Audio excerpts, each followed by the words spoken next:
ഹരി ഓം. ഇന്നലെ നമ്മൾ 49-ാം ശ്ലോകം, ഇന്ന് 50-ാമത്തെ ശ്ലോകം. ഇതുവരെയുള്ള ഗുരുവിന്റെ ഉപദേശത്തെ സശ്രദ്ധം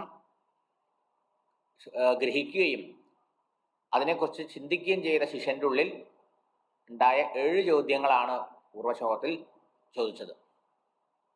എന്താണ് ബന്ധനം? എങ്ങനെയാണ് ബന്ധനം വന്നത്? ബന്ധം എങ്ങനെ നിലനിൽക്കുന്നു?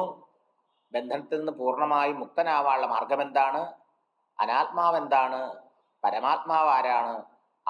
അനാത്മാക്കളെ വേർതിരിച്ചറിയുന്നത് എങ്ങനെയാണ്? ഇത്രയും കാര്യങ്ങളാണ് ശിഷ്യൻ ചോദിച്ചത്. ഈ ചോദ്യം കേട്ടപ്പോൾ തന്നെ ഗുരുവിന് വളരെ സന്തോഷമായി എന്നാണ് പറയുന്നത്. ഈ ശ്ലോകത്തിൽ ഗുരു അത്യധികം ഉത്സാഹഭരിതനായി. ഇങ്ങനെ ഒരു ശിഷ്യനെ എനിക്ക് കിട്ടിയല്ലോ, ഉത്തമാധികാരിയാണ് ഈ ശിഷ്യൻ. മുമുക്ഷുത്വം തൻ്റെ ഉള്ളിൽ തീവ്രമായിട്ട് ഉണ്ട് എന്നുള്ളത് ഈ വാക്കുകളിലൂടെ പ്രകടമാക്കി. എല്ലാവിധ സാധന സൃഷ്ട സമ്പത്തി യോഗ്യതകളും പൂർണ്ണമായി തികഞ്ഞ ഒരു ശിഷ്യനെ നോക്കിയിരിക്കത്ര നല്ല ഉത്തമ ഗുരുക്കന്മാര്. അങ്ങനെയുള്ള ഒരു ശിഷ്യനെ കിട്ടിയിട്ടുള്ള സന്തോഷം കൊണ്ട് ആ ശിഷ്യന്റെ സൗഭാഗ്യത്തെ, ആ ശിഷ്യന്റെ മഹത്വത്തെ സ്തുതിക്കുകയാണ്, ശിഷ്യനെ പ്രൈസ് ചെയ്യണം. ശരിക്കും പറഞ്ഞാൽ അടുത്ത ശ്ലോകം, ഈ ശ്ലോകം ശ്രീ ഗുരുരുവാച ധന്യോസി കൃതകൃത്യോസി പാവിതം തേ കുലം ത്വയാ യദവിദ്യാബന്ധമുക്ത്യാ ബ്രഹ്മീ ഭവിതുമിച്ഛസി. ധന്യോസി കൃതകൃത്യോസി പാവിതം തേ കുലം ത്വയാ യദവിദ്യാബന്ധമുക്ത്യാ ബ്രഹ്മീ ഭവിതുമിച്ഛതി. ശ്രീ ഗുരു ഉവാച. ശ്രീ ഗുരു ശിഷ്യനോട് ഇങ്ങനെ പറഞ്ഞു. എന്താ പറഞ്ഞത്? ധന്യോസി, നീ ചോദ്യം ചോദിച്ചതുകൊണ്ട് തന്നെ ധന്യനായി കഴിഞ്ഞു. ധന്യായോ? അല്ലല്ല, ഇനി ശിഷ്യൻ അത്ര യോഗ്യനാണ്. ഗുരു ഉപദേശം കൊടുത്തുന്ന മാത്രയിൽ ശിഷ്യന്റെ അജ്ഞാനം നീങ്ങും, ശിഷ്യൻ മുക്തനാകും എന്നുള്ളത് കൊണ്ട് അവൻ ധന്യനാവാൻ പോവാകും. വളരെ വൈകാതെ അവൻ ധന്യനാകും എന്ന് എനിക്ക് ഉറപ്പുണ്ട്. അതുകൊണ്ട് അനധി വിദൂര ഭാവിയിൽ നടക്കാൻ പോകുന്ന കാലത്തെ വർത്തമാനകാലത്തെ പറയും. ധന്യോസി, നീ ധന്യനാകുന്നു. കൃതകൃത്യോസി, നീ കൃതകൃത്യനായി കഴിഞ്ഞു. പാവിതം തേ കുലം ത്വയാ, നീ നിന്റെ കുലത്തെ പവിത്രമാക്കി ചെയ്തു കഴിഞ്ഞു. നീ കാരണം നിന്റെ കുലം പവിത്രമായി. എന്താ കാരണം? നീ ധന്യനും കൃതകൃത്യനാകുന്നത് വഴി നിന്റെ കുലവും പവിത്രമാകുന്നു. എന്തുകൊണ്ട്? എങ്ങനെ? യത് അവിദ്യാബന്ധമുക്തിയാ ബ്രഹ്മീ ഭവിതുമിച്ഛസി. എന്തുകൊണ്ടെന്നാൽ അവിദ്യാബന്ധത്തിൽ നിന്ന് മുക്തി നേടി ബ്രഹ്മസ്വരൂപത്തെ സാക്ഷാത്കരിക്കാൻ നീ ആഗ്രഹിക്കുന്നുവല്ലോ. ലോകത്തിൽ എത്രയോ മനുഷ്യരുണ്ട്. ജന്തൂനാം നരജന്മ ദുർലഭം. 2-ാം ശ്ലോകം നോക്കുക, അതൊക്കെ കാണാതെ പഠിച്ചു വയ്ക്കണം. എത്രയോ ജന്തുക്കൾ ഉണ്ടായിട്ട് നരജന്മമാണ് ദുർലഭം. അത്രയോ മനുഷ്യരുണ്ട് അല്ലേ? മനുഷ്യാണാം സഹസ്രേഷു കശ്ചിത് യതസിദ്ധയെന്നാണ് ഗീതയിൽ ഭഗവാൻ പറയാ, ശ്രീകൃഷ്ണ ഭഗവാൻ. ആയിരക്കണക്കിന് മനുഷ്യരുണ്ടായാൽ ഏതോ ഒരു മനുഷ്യനാണ് സത്യാന്വേഷണത്തിന് പുറപ്പെടുന്നത്. അങ്ങനെയുള്ള ഒരുവനല്ലേ ഈ ശിഷ്യൻ. അവിടെ പറഞ്ഞു നീ ധന്യനാകുന്നു. അവിദ്യ കൊണ്ടുണ്ടായ ബന്ധത്തിൽ നിന്ന് മുക്തനായി ബ്രഹ്മസ്വരൂപത്തെ സാക്ഷാത്കരിക്കാൻ നീ ആഗ്രഹിക്കുന്നത് കൊണ്ട് നീ ധന്യനാണ്. മനസ്സിലായോ? നീ കൃതകൃത്യനാകുന്നു. കാരണം ബ്രഹ്മസാക്ഷാത്കാരത്തിലൂടെ ഒരാൾ കൃതാർത്ഥനാവും. അതുകൊണ്ടേ കൃതകൃത്യനാവാൻ പറ്റുള്ളൂ. നീ ആരാണോ സാക്ഷാത്കാരം, ഭഗവത് സാക്ഷാത്കാരം അല്ലെങ്കിൽ ആത്മസാക്ഷാത്കാരം കൈവരിച്ചത്, ആത്മസാക്ഷാത്കാരം, ബ്രഹ്മസാക്ഷാത്കാരം, ഈശ്വര സാക്ഷാത്കാരം എന്നൊക്കെ പറയുന്നത് ഒന്നാണേ. എന്താ കാരണം? ഭഗവാനാണ് എല്ലാവരുടെയും ആത്മാവ്. അഹം ആത്മാ ഗുഡാകേശ സർവഭൂതാശയസ്ഥിത എന്ന് ഭഗവാൻ പറഞ്ഞിട്ടുണ്ട് ഗീതയിൽ, അല്ലേ? ഞാനാണ് എല്ലാവരുടെയും ആത്മാവായിരിക്കുന്നത്. ആത്മാവാകട്ടെ, ആത്മാവ് ബ്രഹ്മാകുന്നു എന്ന് പറഞ്ഞാലോ, ആത്മാച്ച ബോധസ്വരൂപിയാണ് ആത്മാവ്. ആ ബോധം അഖണ്ഡവും അനന്തവും സർവവ്യാപകവും ഏകവുമാണ്. അല്ലയോ? കാരണം ബോധത്താൽ ബോധിക്കുന്നതൊക്കെ മാറുന്നു. എല്ലാ മാറ്റങ്ങളെയും, നമ്മുടെ ഫിസിക്കൽ ചേഞ്ചും ഇമോഷണൽ ചേഞ്ചും, പുറത്തെ ദേഹത്തിൻ്റെയും ലോകത്തിൻ്റെയും മാറ്റത്തെയും അകത്തെ വിചാരവികാരങ്ങളുടെ മാറ്റത്തെയും ഒക്കെ അറിഞ്ഞുകൊണ്ടിരിക്കുന്ന ആ അറിവാകുന്ന ബോധമാകുന്ന ആത്മസ്വരൂപം മാറുന്നതേയില്ല. മാറാത്തത് കൊണ്ടോ അത് കാലദേശാവധിഭ്യാം നിർമുക്തമാണ്, കാലദേശങ്ങൾക്ക് അതീതമാണ്, അത് ഇൻഫിനിറ്റ് ആണ്, അനന്തമാണ്. അതുകൊണ്ട് സംസ്കൃതത്തിൽ അതിന് ബ്രഹ്മം എന്ന് പേര്. മനസ്സിലായോ? അപ്പൊ ആത്മാവിന്റെ നേച്ചർ, സ്വരൂപം എന്താണ്? ഇൻഫിനിറ്റ്. മനസ്സിലായില്ലേ? അത് ഏകമാണ്, ഒന്നേ ഉള്ളൂ. എന്താ ഇൻഫിനിറ്റ്? അതാണ് എല്ലാവരുടെ ഉള്ളിലും ഞാൻ ഞാൻ എന്ന ബോധരൂപേണ പ്രകടമായിക്കൊണ്ടിരിക്കുന്നത്.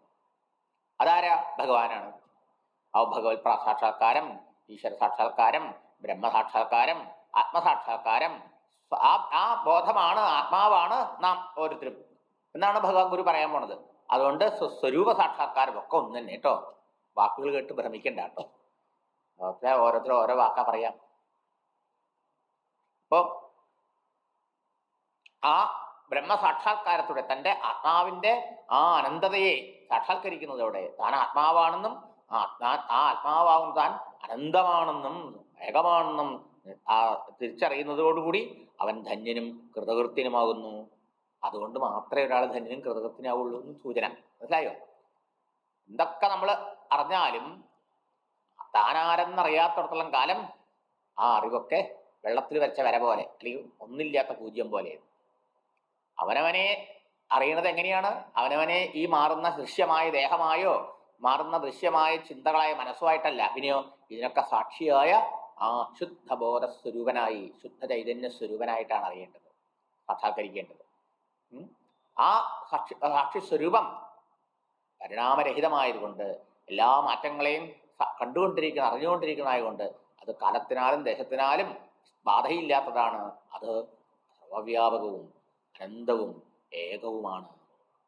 അതാണ് ഞാൻ എന്ന് സാക്ഷാത്കരിക്കുന്നത് കൊണ്ടാണ് ഒരാൾ ധന്യനാവണം, കൃതകൃതനാവുന്നത്. അങ്ങനെ ആരാണോ സാക്ഷാത്കാരം അല്ലെങ്കിൽ ആത്മസാക്ഷാത്കാരം കൈവരിച്ചത് അവൻ മാത്രമല്ല കൃതാർത്ഥനും ധന്യനുമാവുന്നത്, അവന്റെ കുലം കൂടി പവിത്രമായി.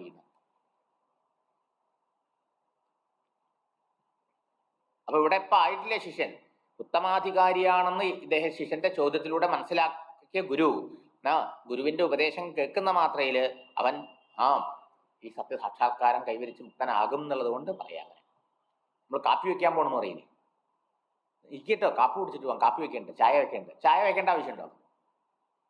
അല്ലല്ലോ, ചായ പിന്നെ എടുത്ത് കുടിച്ചാൽ പോരെ, അല്ലെങ്കിൽ കൊടുത്താൽ പോരെ. അങ്ങനെയല്ല നമ്മൾ പറയാറെന്നാലും.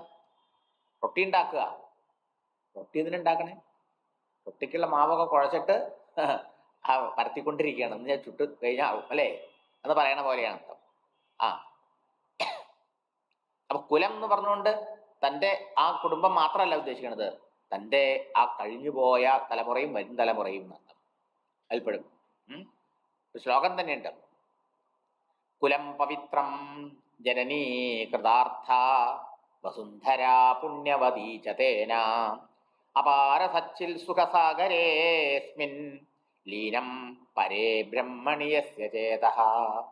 യസ്യ ചേതഃ, ആരുടെ മനസ്സാണോ പരേ ബ്രഹ്മണി, ആ അപാരമായ കരകാണാ കടല് പോലെയുള്ള ആ സച്ചിൽ സുഖ സമുദ്രത്തില്, ആ സച്ചിദാനന്ദ സമുദ്രത്തിൽ, മറുകര കാണാൻ കഴിയാത്ത കാലദേശ അതീതമായ അനന്തമായ അഖണ്ഡമായ സച്ചിദാനന്ദ ആ ബ്രഹ്മസമുദ്രത്തിൽ ആരുടെ മനസ്സാണോ ലയിച്ച് ആ ബ്രഹ്മസ്വരൂപമായി മാറിയത്, ആ ആള് കുലം പവിത്രം, ജനിച്ച കുലം പവിത്രമായി.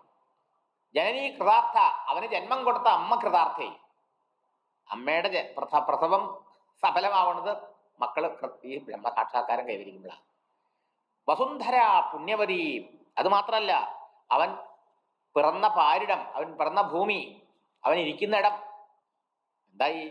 തീർത്ഥഭൂമിയായി, തീർത്ഥസ്ഥലമായി. വസുന്ധര പുണ്യവതി.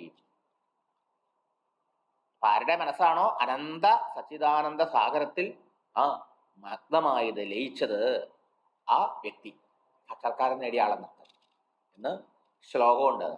ഈ ശിഷ്യൻ അതുകൊണ്ട് തൻ്റെ വംശത്തെ പവിത്രമാക്കുന്നു. ഇത് ഭക്തിയുടെ ഭാഷയിൽ പറയുമ്പോൾ ഭാഗവത്തിൽ നമുക്ക് കാണാം. ഭഗവാൻ പറയണു ആരോട്? പ്രഹ്ലാദനോട്. പ്രഹ്ലാദന്റെ മുമ്പിൽ പ്രത്യക്ഷപ്പെട്ടിട്ട് ചോദിച്ചു, ഉണ്ണി നിനക്ക് എന്താ വേണ്ടത് വരം? അപ്പൊ ഭഗവാനെ, എനിക്ക് വരൊന്നും കിട്ടാൻ വേണ്ടിയിട്ടല്ല ഞാനല്ലോ ഞാൻ ഭജിച്ചത്, എൻ്റെ ഭജനത്തിന് കൂലി തന്നെ എന്നെ പറഞ്ഞയക്കരുതേ, നമ്മൾ തമ്മിലുള്ള ബന്ധം ഇങ്ങനെ നിന്നാൽ മതി, എനിക്കൊന്നും വേണ്ട, എന്നാലും അങ്ങ് സേവിച്ചുകൊണ്ടിരിക്കുന്നു.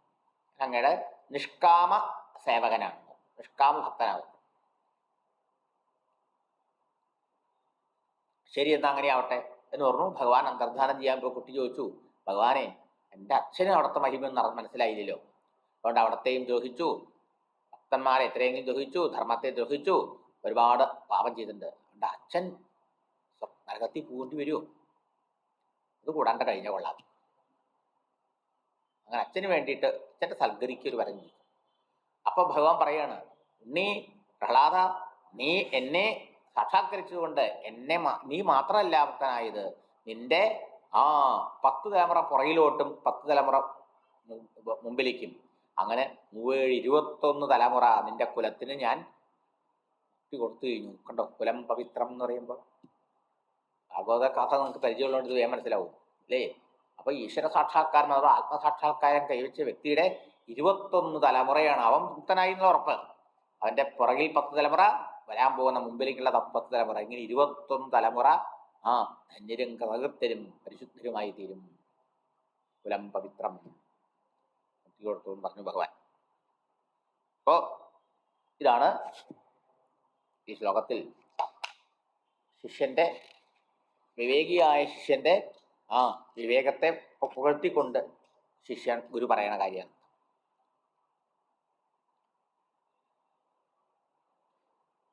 ബ്രഹ്മീ ഭവിതുമിച്ഛസീനം, നീ ബ്രഹ്മമായി ഭവിക്കാൻ ഇച്ഛിക്കുന്നു എന്ന് പറഞ്ഞാൽ ബ്രഹ്മമായി ഭവിക്കലൊന്നുമില്ല. ഇപ്പോഴേ ബ്രഹ്മസ്വരൂപികളാണ് നമ്മൾ എന്ന് പറഞ്ഞാൽ, ഞാൻ ഇപ്പൊ വിചാരിക്കണ ശരീര മനോബുദ്ധിയാദികളാണ് എന്ന് വിചാരിക്കുമ്പോൾ ഞാൻ പരിമിതനാണെന്ന്. വാസ്തവത്തിൽ ആരാ നമ്മൾ? ഈ ശരീരത്തിനെയും മനസ്സിനെയും ഒക്കെ കാണുന്ന സാക്ഷിയായ ചൈതന്യമാണ്. അതൊരിക്കലും മാറുന്നില്ല. മാറാത്തത് കൊണ്ട് അത് കാലദേശങ്ങൾക്ക് അതീതമാണ്. അതുകൊണ്ട് ഇപ്പൊ തന്നെ അത് ഇൻഫിനിറ്റ് ആണ്. അപ്പൊ അനന്തമായ ഇൻഫിനിറ്റായ ബോധമായ തന്നെ, ആത്മാവായ തന്നെ അജ്ഞാനത്താൽ പരിമിതമായ ശരീരമാണെന്ന് കരുതി. അതാണ് ജീവത്വത്തിന് കാരണം. അപ്പൊ ഇപ്പൊ തന്നെ നീ ആരാണ്? ഇൻഫിനിറ്റ് ആണ്, ഇൻഫിനിറ്റ് കോൺഷ്യസ്നെസ് ആണ് നീ, അഖണ്ഡ ബോധസ്വരൂപിയായ ബ്രഹ്മമാണ് നീ. പക്ഷെ അജ്ഞാനം കൊണ്ടല്ലെന്ന് വിചാരിച്ചു. അപ്പൊ ബ്രഹ്മമായി ഭവിക്കലില്ല. ഇപ്പോഴേ ബ്രഹ്മമായിട്ടുള്ള നീ അത് തിരിച്ചറിയുന്നു. മനസ്സിലായോ? ആ സാക്ഷാത്കാരത്തിന് നീ ശ്രമിക്കുന്നു, ആഗ്രഹിക്കുന്നു. അതുകൊണ്ട് നീ ധന്യനാണ്. ഹരിയോ.